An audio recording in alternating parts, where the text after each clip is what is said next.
Hello बच्चों, हम लोग अर्थमेटिक का लेवल 1 पढ़ रहे हैं। और बेटा आज हम अपने 8वें टॉपिक प्रॉफिट एंड लॉस के पार्ट 1 पर चर्चा शुरू करने वाले हैं। देखिएगा, आप सभी बच्चों ने हमसे परसेंटेज का टॉपिक अच्छी तरीके से पढ़ा है। अब आपको प्रॉफिट एंड लॉस का टॉपिक भी उतने ही अच्छे तरीके से पढ़ना है जैसे आप लोगों ने परसेंटेज को तैयार किया हुआ है। ये बेहद आसान टॉपिक है और बहुत ही इंटरेस्टिंग टॉपिक है। बस आपको ध्यान से एक एक बात को समझना है। तो टॉपिक स्टार्ट करते हैं। हाँ तो बच्चों, कुछ छोटे छोटे प्रश्नों से हम अपने चैप्टर को शुरू करते हैं। देखिएगा, ये प्रश्न किस तरीके से आप एग्जाम में लगाएंगे। ये बेहद आसान प्रश्न है और प्रॉफिट लॉस के बिल्कुल बेसिक टर्म्स हैं जिनको आपको अच्छे तरीके से समझना है। ध्यान दीजिएगा। जैसा कि पहले सवाल में लिखा हुआ है, रानी ने 700 रुपए के अंगूर खरीदे और इनको 840 रुपए में बेच दिया। उसे कितने प्रतिशत का लाभ हुआ? बेहद आसान तरीके से आप यहां पर दिमाग लगाइए कि रानी ने 700 रुपए के जो अंगूर खरीदे वो रानी ने 840 रुपए के बेचे। अब सोचने योग्य बात बेटा ये है कि अगर हम देखें तो यहां पे रानी ने क्या कमाया सर? लाभ कमाया। और कितने का लाभ? 140 का। ठीक। अब इसी लाभ को आपको प्रतिशत में बदल के देना है आंसर। तो ये बताइएगा बच्चों, लाभ आपको जो ये 140 का हुआ है वो किस पर हुआ है? तो 700 रुपए पर। तो बेटा 140 का लाभ हमको 700 रुपए पर हुआ। प्रतिशत में बदलना है तो गुणा 100। जैसे ही आप सॉल्व करेंगे दोनों जीरो ये कट गए, 7 दूनी 14। मतलब यहां पर स्पष्ट है कि आपको 20% का क्या हुआ है? लाभ। और बच्चों ये हमारा हो गया आंसर। आपको अच्छी तरीके से प्रश्न समझ में आ गया होगा। अगला प्रश्न बच्चों देखेंगे क्या करना है। लिखा है क्रय मूल्य तथा विक्रय मूल्य का अनुपात 5:4 है। मतलब सीधा है, क्रय मूल्य आपका 5 है और विक्रय मूल्य आपका 4 है। सोचो, आपकी लागत 5 है और आपने जब बेचा है तो 4 का सामान बेचा। अब ये बताइए, 5 वाला सामान जब आप बच्चों 4 में बेचोगे तो इस सौदे में आपको क्या होगी? हानि। कितने की हानि हुई? 1 की हानि हुई। अब समझने वाली बात यह है कि ये जो 1 की हानि हुई वो किस पर हुई? 5 पर। तो 1/5 गुणा 100 आप सॉल्व करेंगे। 5 दूनी 10। मतलब यहां पर आप देखेंगे तो यहां पर आपको 20% की बच्चों क्या हो रही है? हानि। तरीका आप सभी बच्चों को इन सवालों का समझ आ रहा होगा। बेहद आसान प्रश्न है, बिल्कुल कठिनाई नहीं है, बिल्कुल बेसिक से सवाल लिए गए हैं। अब जरा बच्चों हम अगला प्रश्न देखते हैं। अगला प्रश्न देखो, इन्होंने और अलग ढंग से लिखा है। किसी वस्तु का विक्रय मूल्य क्रय मूल्य का 8/5 गुना है। विक्रय मूल्य क्रय मूल्य का 8/5 गुना है तो लाभ प्रतिशत कितना है? सुनिएगा, विक्रय मूल्य क्रय मूल्य का 8/5 है तो इसका मतलब बच्चों क्रय मूल्य आपका 5 है और विक्रय मूल्य क्या है? 8। ठीक। ये बताइएगा, जब विक्रय मूल्य क्रय मूल्य का 8/5 है तो विक्रय मूल्य हो गया 8 और क्रय मूल्य 5। बताइए बच्चों यहाँ पे कितने का लाभ हुआ? 3 का। अब ये बच्चों जो 3 का लाभ है वो किस पर है? 5 पर। तो 3/5 गुणा 100 सॉल्व करेंगे। 5 दूनी 10, 20 तिया 60। 60% का इस बिजनेस में क्या हुआ बच्चों? लाभ हुआ।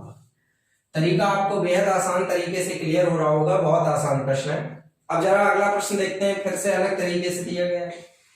कहा गया कि एक व्यक्ति ने कोई पुस्तक 891 रुपए में बेचकर लागत का 1/10 लाभ कमाया। पुस्तक की लागत क्या था?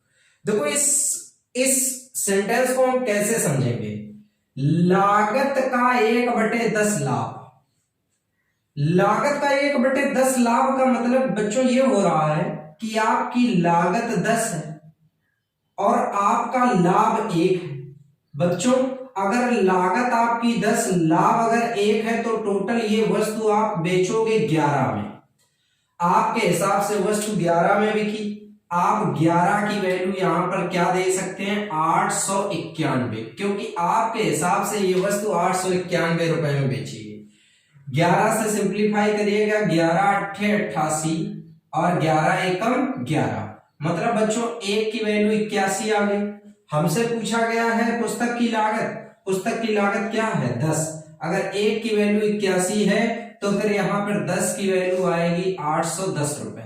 इसका मतलब इस पुस्तक की लागत कितनी निकली? 810। आपको लॉजिक बहुत अच्छी तरीके से क्लियर हो गया होगा। अब जरा अगला प्रश्न देखिएगा बच्चों। अगला प्रश्न हम कैसे लगाएंगे? देखिएगा, इन प्रश्नों में किसी प्रकार से कोई समस्या नहीं आनी है। एक बार आप समझिएगा, फिर आपको कभी इन सवालों में दिक्कत नहीं आएगी। फिर बस आप घर पे प्रैक्टिस करिएगा, अच्छी तरीके से आपको सवाल समझ में आएंगे। जरा अगला प्रश्न देखिए। कोई वस्तु 360 रुपए में बेची गई, 40 रुपए का लाभ हुआ। लाभ प्रतिशत ज्ञात करो। सबसे पहले मैं आपको यहां पर एक बात बताना चाहूंगा कि 360 रुपए में वस्तु बेची गई है, अब 40 रुपया का लाभ हुआ है। तो बच्चों सोचो, ये 40 रुपए इस 360 के अंदर होंगे, क्योंकि जो लाभ होता है वो सेलिंग प्राइस के साथ शामिल होता है। तो इसका मतलब बच्चों सोचो कि अगर 360 रुपए में वस्तु बेची गई और 40 का लाभ हुआ, तो इसका मतलब ये वस्तु 320 रुपए की होगी, जिस पर आपको 40 का लाभ हुआ है।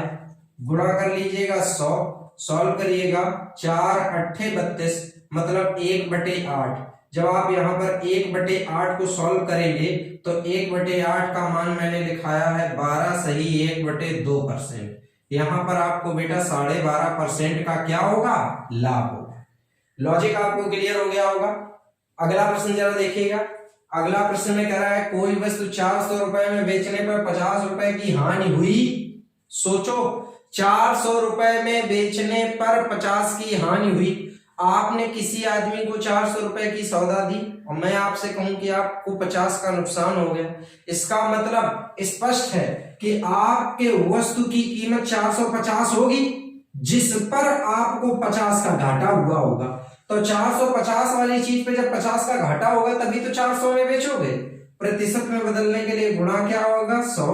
50 से 5 × 45, 1/9 को आप सॉल्व करके आंसर देंगे 11 सही 1/9% की यहाँ पर बच्चों क्या होगी? हानि। तो इस तरीके से ये सारे प्रश्न आप लोग सॉल्व करेंगे। ये मैंने आपको कुछ बेसिक प्रश्न बताए हैं। आपको मैं धीरे धीरे करके प्रश्नों का लेवल भी उठाऊंगा, लेकिन पहले आपको ये 6 बेसिक प्रश्न जो मैंने बताए हैं, उम्मीद है कि आपको अच्छी तरीके से समझ में आ गए होंगे। और बच्चों, अगर इनमें से किसी भी प्रश्न में आपको कोई समझने में दिक्कत आई हो तो आप वीडियो को थोड़ा सा पीछे करके दोबारा से देखेंगे तो आपको एक एक पॉइंट क्लियर हो जाएगा। ठीक है बच्चों, तो अब हम अगले प्रश्न पे बात करते हैं। हाँ तो बच्चों, अब जरा अगले प्रश्नों पे गौर करिएगा कि अगले प्रश्न किस तरीके से आपको दिए गए हैं। बड़े ही अच्छे प्रश्न है, केवल आपको ध्यान से समझने की आवश्यकता है। बड़े आसानी से आपको सभी प्रश्न समझ में आ जाएंगे। बच्चों, बोला गया किसी वस्तु को 72 रुपए में बेचने पर 10% की हानि होती, 5% लाभ कमाने के लिए वस्तु को कितने में बेचना चाहिए? तो एक बात तो आपको स्पष्ट है कि अगर आपको 10% की हानि होती है तो स्पष्ट है कि कोई चीज आपने 90% में बेची होगी। ठीक, और आप अगर 5% लाभ कमाना चाहते हो तो आप उसके बदले में 105 चाहते हो। तो बच्चों, आपने वस्तु को बेचा 90% में, लेकिन आप चाहते हो 105% का मान, क्योंकि 5 लाख कमाना चाहते हो, 10 हानि हुई है। तो जब ये 90 में बेची है, उस समय आपकी सेलिंग प्राइस क्या है? 72। तो 90% की वैल्यू बच्चों 72। तो बच्चों यहां से आप 1% की वैल्यू देखोगे तो 72 बटे क्या आएगी? 90। और हमको बेटा वैल्यू किसकी चाहिए? 105 की। तो जब 5% लाभ कमाओगे तो 72 बटे 90 गुणा 105, 15 से काट लीजिएगा, 15 सत्ते 105, 15 छक्का 90। ठीक, 6 से काटोगे बेटा 12 आएगा, 12 सत्ते 84, मतलब आपको वस्तु को 84 रुपए में बेचना चाहिए। जब आप 84 रुपए में बेचोगे तो 5% का लाभ होगा। तरीका आपको क्लियर हो गया हो। सेम पैटर्न उस प्रश्न का भी है, वैसे आप इस सवाल को भी लगा सकते हैं। जब एक वस्तु को 240 रुपए में बेचा गया तो 10% की हानि होती है, उसे किस मूल्य पर बेचें कि 20% लाभ हो? अब फिर से वही बात मैं आपको बोलूंगा कि आपको बच्चों 90% की वैल्यू सवाल में दी गई है और ये आपसे 120% का मान चाहते हैं। भाई हानि दी गई है और लाभ में मान चाहते हैं, तो बच्चों यहाँ पे 90% की वैल्यू आप कर दीजिएगा 240। तो बेटा आप 1% की वैल्यू जब दिमाग में निकालोगे तो 240 बटे क्या आएगा 90, और आप जब 120 की वैल्यू निकालोगे तो 240 बटे 90 गुणा 120। 3 चौको 12, 3 तिरका 9, सॉल्व करो। 3 अट्ठे 24, 8 चौको 32, मतलब आप यहाँ पे वस्तु को बेचोगे 320 रुपए में। ये बच्चों आपका हो गया आंसर। सभी इन दोनों प्रश्नों को आप बहुत अच्छे तरीके से समझ गए होंगे कि किस तरीके से ये सवाल सॉल्व किए जाते हैं। बेहद आसान प्रश्न है, बस आपको अच्छे तरीके से इन सवालों का अरेंजमेंट समझना है। ठीक है बच्चों, अब ये दो विशेष प्रश्नों को थोड़ा सा ध्यान देकर समझना, तभी ये प्रश्न आपको समझ में आएंगे, क्योंकि ये पूरी तरीके से दोनों प्रश्न लैंग्वेज पर ही बेस है। जितनी अच्छी आपको भाषा पे पकड़ होगी उतना ही ये सवाल आपके आसान हो जाएंगे। जरा ध्यान दीजिए। करेक्ट, किसी वस्तु को बेचने पर वस्तु के विक्रय मूल्य के 25% के बराबर हानि होती है, तो हानि प्रतिशत ज्ञात करो। जब भी कभी बच्चों इस सवाल को आप लगाएंगे तो आपको मैं एक बात समझाऊंगा कि आप अपने दिमाग में एक सीपी और एक एसपी अपने दिमाग में मानेंगे। ठीक, सीपी मतलब कॉस्ट प्राइस मतलब क्रय मूल्य, एसपी मतलब सेलिंग प्राइस मतलब विक्रय मूल्य। बोला गया है आपसे कि जब हमने वस्तु को बेचा है तो विक्रय मूल्य के 25% के बराबर हानि हुई। ठीक, मान लो थोड़ी देर के लिए बच्चों की विक्रय मूल्य 100 है, विक्रय मूल्य मानेंगे 100। ठीक, और आपको विक्रय मूल्य के 25% के बराबर हानि हुई, तो जब आप 100 का 25% निकालेंगे तो 25 ही निकलेगा। अब मैं आपसे कह रहा हूं कि कोई प्रोडक्ट आपने 100 में बेचा और आपको 25 का नुकसान हुआ। मेरी बात को बड़े आराम से समझिएगा, तभी आप बात को पकड़ पाएंगे। किसी वस्तु को आपने 100 में बेचा और आपको 25 की हानि हुई। गौर करिए, जब आप कोई चीज 100 में बेच के आए होगे और आपको 25 का घाटा हुआ, तो इसका मतलब वो वस्तु शुरुआत में 125 की होगी, तभी तो आपको 25 का नुकसान हुआ। अब इन्होंने सवाल में पूछा है हानि प्रतिशत। बच्चों गौर करो, आपको 25 का घाटा हुआ जरूर है, लेकिन वो घाटा किस पर हुआ? 125 पर। तो आंसर देंगे 25 बटे 125 और गुणा 100। सॉल्व करिएगा। 25 पंचे 125, 5 दूनी 10, मतलब आपको यहाँ पर 20% की क्या हुई? हानि। तो बच्चों किस तरीके से आप आंसर निकालेंगे ये बात आपको समझ में आ गई होगी। अब जरा उस प्रश्न को समझिएगा। यहाँ पर बच्चों देखिएगा, फिर से मैं आपसे कहूंगा सीपी और एसपी आप लिख लीजिए। ठीक, इस बार बोला है कि विक्रय मूल्य के 20% के बराबर लाभ होता है। विक्रय मूल्य के 20% के बराबर लाभ होता है। अब सोचो कि कोई चीज बच्चों आपने 100 रुपए की बेची और हम आपसे कह रहे हैं, थोड़ा सोचिएगा कि आपने वस्तु को 100 रुपए में बेचा और आपको 20 का लाभ हुआ। अब सोचो बेटा, जब तुमने कोई प्रोडक्ट 100 में बेचा और तुमको 20 का लाभ हो गया है, तो इसका मतलब शुरुआत में ये प्रोडक्ट आप 80 का लाए होगे, तभी तो आप 20 लाभ कमाओगे बेटा। अब सोचो, जब आपको यहाँ पर 20 का लाभ हो रहा है तो वो किस पर हो रहा है? 80 पर। तो 20 बटे 80 और गुणा 100। सॉल्व करेंगे बच्चों। जब आप इसे सॉल्व करेंगे तो यहाँ पर देखिएगा आपका 20 चौको 80, 4 से काटेंगे तो 25। इसका मतलब यहाँ पे 25% का बेटा आपका क्या होगा? लाभ। तो किस तरीके से आप इन दोनों सवालों को लगाएंगे ये बात आप बहुत अच्छी प्रकार से समझ लीजिएगा बेटा। ये दोनों ही प्रश्न आपके परीक्षा के बहुत बहुत महत्वपूर्ण सवाल हैं, जिनको आपको अच्छे तरीके से तैयार करना है। जब भी कभी विक्रय मूल्य के बराबर हानि या विक्रय मूल्य के बराबर लाभ हो, तो आप इन्हीं दोनों मेथड से सवाल को लगाएंगे। आप सभी लोग समझ गए होंगे। अब मैं आपको अगले प्रश्न पे ले चलता हूं। हाँ तो बच्चों, अब जरा अगले दो प्रश्नों को देखते हैं। अगले दो प्रश्न किस तरीके से हमें लगाने हैं, बेहद आसान। एक वस्तु को 5% लाभ पर 5% लाभ में बेचने पर 5% हानि में बेचने की तुलना में 15 रुपए अधिक मिलते हैं। देखो हम लाइन को सीधा करके बोल देते हैं। जब आप 5 हानि में सौदा बेचने की जगह पे 5 लाभ में सौदा बेचोगे तो 15 अधिक मिलेंगे। मतलब स्पष्ट करता हूं, आप 5 हानि में सौदा बेचोगे तो 95 में बेचोगे, और जब 5 लाभ में सौदा बेचोगे तो 105 में सौदा बिके। एक बात बताओ बच्चों, आप कितने अधिक कीमत पे सामान को बेचोगे? 10%। भाई 95 की जगह जब 105 में बेचोगे तो 10% अधिक में बेचोगे। यहाँ कितने अधिक प्राप्त हुए? 15। तो बताओ बच्चों, 10% की वैल्यू 15 रुपए हो गई। तो बताओ यहाँ पर आपको मैं अगर 100% की वैल्यू पूछूंगा तो आप आंसर दोगे 150 रुपए। इसका मतलब इस वस्तु की लागत आपकी कितनी है? 150 रुपए। लॉजिक आपको क्लियर हो गया? जरा इसी प्रकार से अगला प्रश्न देखते हैं। बेहद आसान प्रश्न है, केवल आपको एक बार समझना है, फिर आपको कभी दिक्कत नहीं आएगी। अगले प्रश्न में बोला गया है बच्चों, किसी वस्तु को 20% लाभ पर बेचा जाता है, यदि इसे 25% लाभ पर बेचा जाता तो 35 अधिक मिलते।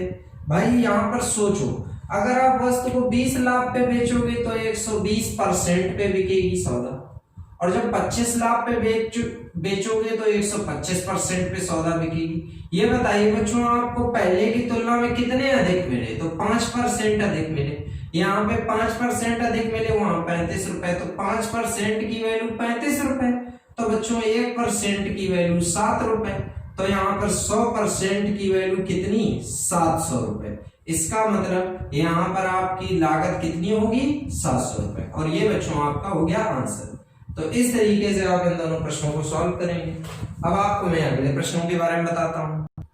हाँ तो बच्चों, अब जरा अगले प्रश्नों पे गौर करिएगा कि ये प्रश्न किस तरीके से किए जाएंगे।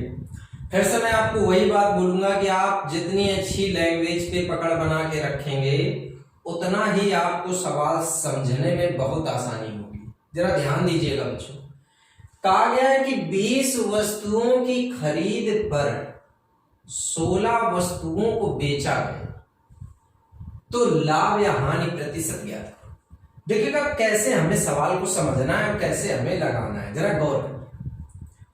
कहा गया है कि 20 वस्तुओं की खरीद पर 16 वस्तुओं को बेचा जाए तो लाभ और हानि प्रतिशत क्या था। देखो अगर हम इस तरीके से, जैसा कि सवाल में लिखा हुआ है, अगर ऐसे हम डायरेक्ट सवाल पकड़ने की कोशिश करेंगे तो सवाल हमारी समझ के ही बाहर चला जाएगा। अब हम आपको अपनी भाषा में, एक आसान भाषा में समझाने के प्रयास करते हैं। इन्होंने कहा 20 वस्तुओं की खरीद पर, मतलब आप सीधा कर, जितने रुपए में आप 20 वस्तुएं खरीदोगे, ठीक, जितने रुपए में आप 20 वस्तुएं खरीदोगे उतने ही रुपए की आप 16 वस्तुएं बेचो। तो दिमाग लगाओ भाई, 20 वस्तुएं तुम जितने रुपया की लाए हो उतना पैसा तुमने 16 वस्तुओं को बेचकर निकाल लिया। अब सोचो, तुम 20 वस्तुएं जितने रुपया की लाए उतना पैसा तो तुमने 16 वस्तुएं बेचकर ही कमा लिया। तो बच्चों एक बात बताओ, तुम पर कितनी वस्तुएं अतिरिक्त बच गई? तो 4 वस्तुएं आप पे अतिरिक्त बचेंगी कि नहीं, क्योंकि आप तो केवल 16 बेचकर ही 20 की खरीद निकाल दोगे, ठीक। तो आप पे 4 वस्तुएं अतिरिक्त बच गई, तो 4 वस्तुओं का तुमको हो गया मुनाफा। अब ये 4 वस्तुएं आप कितनी वस्तुओं के ऊपर बेचोगे? तो 16 के, तो 4 का मुनाफा 16 के ऊपर होगा, गुणा 100, 4 चौको 16, 4 से काटा 25% का लाभ। ठीक है बच्चों, अब जस्ट अपोजिट क्वेश्चन उस तरफ लिखा है, जरा गौर करिए। 24 वस्तुओं की खरीद पर 28 वस्तुओं को बेचा जाए, मतलब जितने रुपए की आप 24 वस्तुएं खरीदे उतना पैसा निकालने के लिए आपको 28 वस्तुओं को बेचना पड़ा। अब सोचो आप 24 वस्तुएं जितने रुपए की खरीदे उतना पैसा निकालने के लिए तुम्हें 28 वस्तुएं बेचनी पड़ गई। यार तुमने केवल पैसा 24 वस्तुओं का निकाल पाए और वस्तुएं आपसे 28 चली गई। बेटा ये बताओ कितनी वस्तुएं आपकी एक्स्ट्रा चली गई? तो 4 वस्तुएं बेटा आपकी एक्स्ट्रा चली गई। ठीक, 4 वस्तुएं जो एक्स्ट्रा गई हैं वो किन में गई हैं? 28 में। तो 4 का घाटा 28 पर होगा गुणा 100। 4 सत्ते 28, 1/7 को आप लोगों को बच्चों सिखाया है 14 सही 2/7% की क्या होगी? हानि होगी। तो किस तरीके से बच्चों आप लाभ और हानि की गणना करोगे आपको तरीका समझ में आया होगा।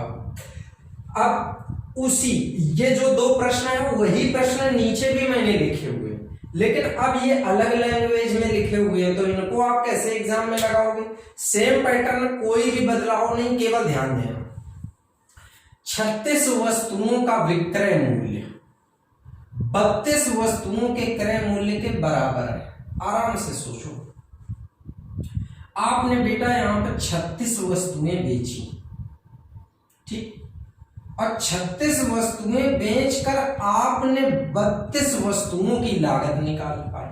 अब सोचो बच्चों, यहां पर आपने 36 सामान जब आपने बेचे तब आपको 32 वस्तुओं का पैसा मिला, तो इसका मतलब यहां पे आपको 4 वस्तुओं का घाटा हो गया और आपके पास से वस्तुएं चली कितनी गई? 36।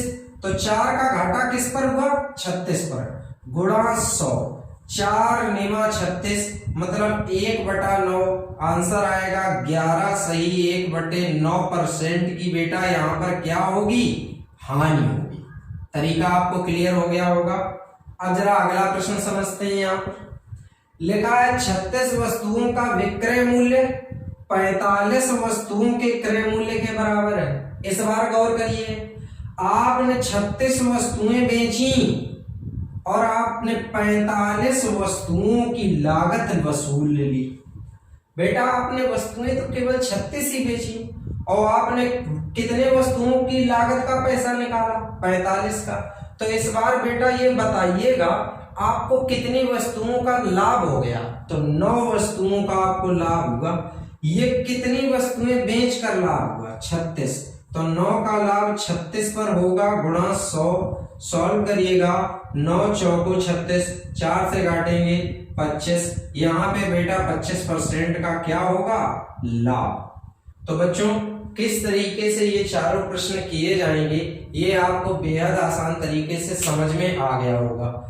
लॉजिकल बेस पे किस तरीके से आपको सवाल समझने हैं, इस तरीके से आपको जो सवाल एग्जाम में दिए जाएंगे वो कैसे करने हैं, वो इन चारों प्रश्नों में मैंने आपको समझाने की कोशिश की है। हाँ बच्चों, इतना जरूर आपको इन चारों प्रश्नों के बारे में बताना चाहूंगा कि इन चारों प्रश्नों में एग्जाम में बहुत बार कंफ्यूजन हो जाता है, इसलिए आप इन चारों प्रश्नों को बहुत अच्छे तरीके से तैयार कर लीजिएगा ताकि आपको कहीं एग्जाम में कोई डाउट ना हो। तो अब हम अगले प्रश्नों पे चलते हैं।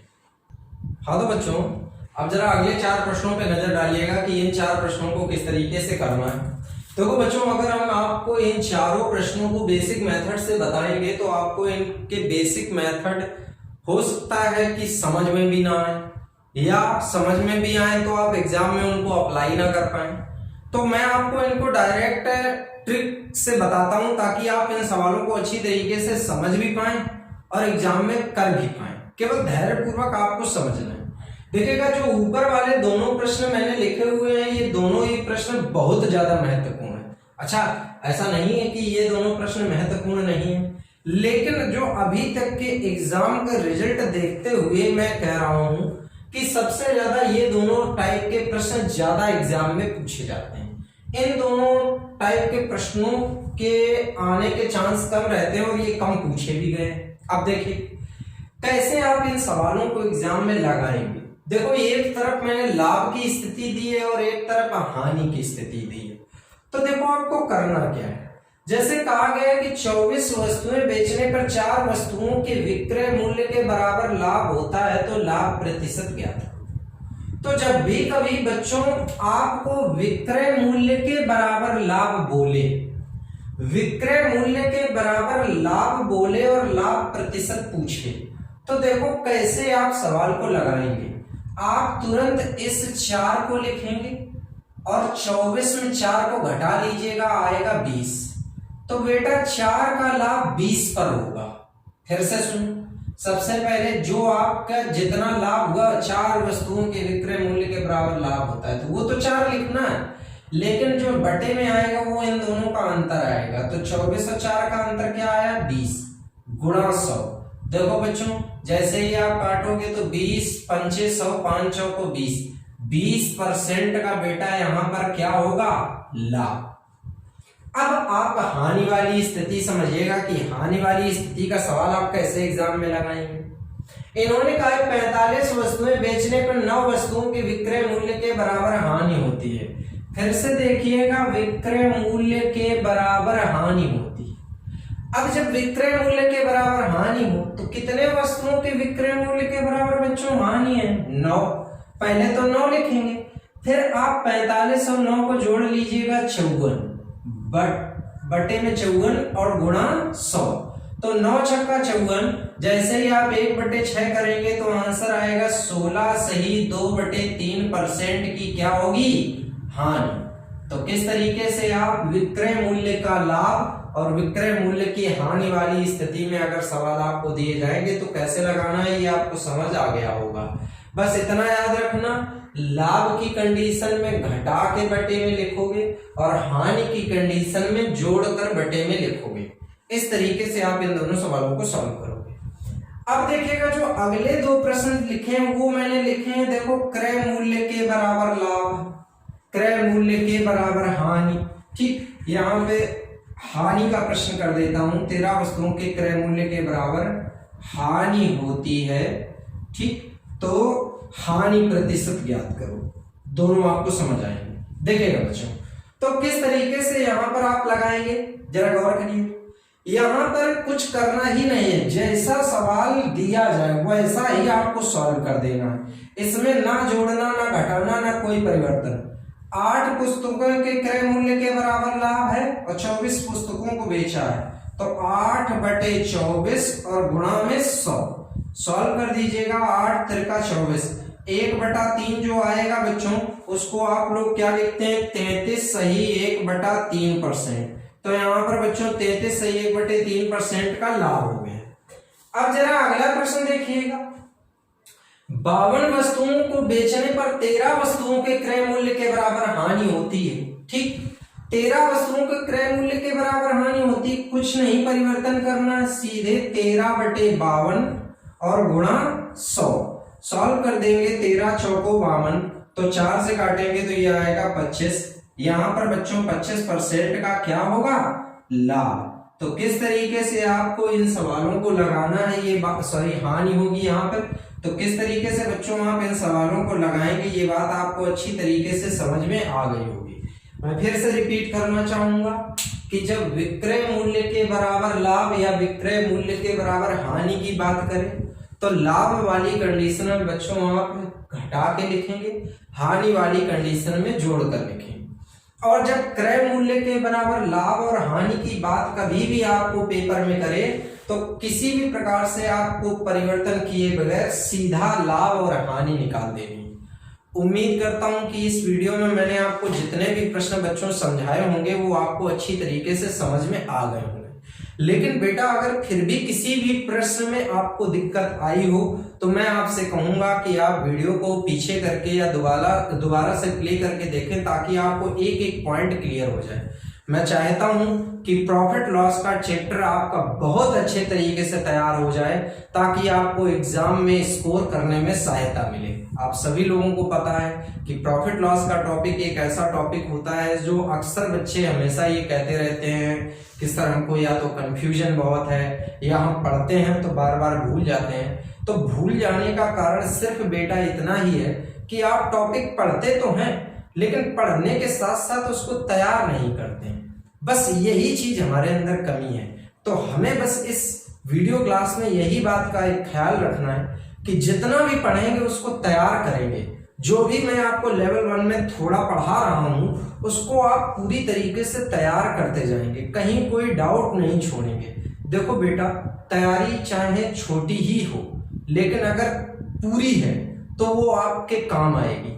लेकिन अगर आपने तैयारी बहुत बड़ी कर रखी है लेकिन वो पूरी तरीके से नहीं की है तो वो आपके किसी भी काम नहीं आएगी। तो जो भी मैं आपको इन वीडियो के माध्यम से चीजें पढ़ा रहा हूँ, समझा रहा हूँ, उनमें किसी भी प्रकार से कोई डाउट मत छोड़िएगा, हर चीज अच्छी तरीके से तैयार कर लीजिएगा। ठीक है बच्चों।